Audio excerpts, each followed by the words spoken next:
C'est le troisième forum qui consacre la coopération économique entre les géants asiatiques et le continent africain. La Chine, premier partenaire commercial de l'Afrique, veut croître son leadership. Le président Xi Jinping promet 60 milliards d'investissements massifs, notamment dans les secteurs d'infrastructures et de l'économie verte.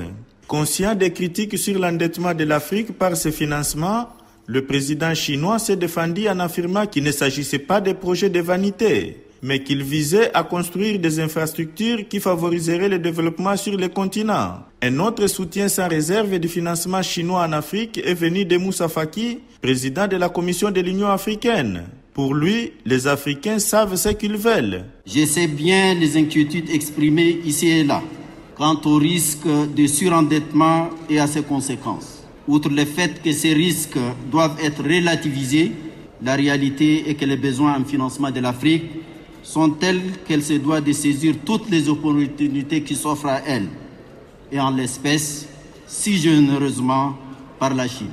La Chine détient déjà 14% de la dette africaine.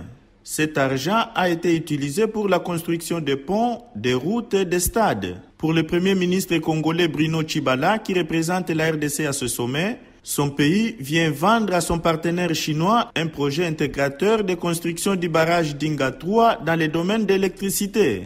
Ça sera une des belles réalisations que nous aurons faites pour non seulement la RDC, l'ensemble de l'Afrique, mais aussi le monde.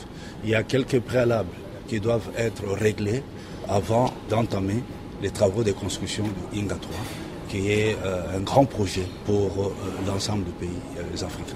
Ce troisième sommet sino-africain rassemble 54 délégations venues du continent, en plus du secrétaire général de l'ONU et du président de la Commission de l'Union africaine.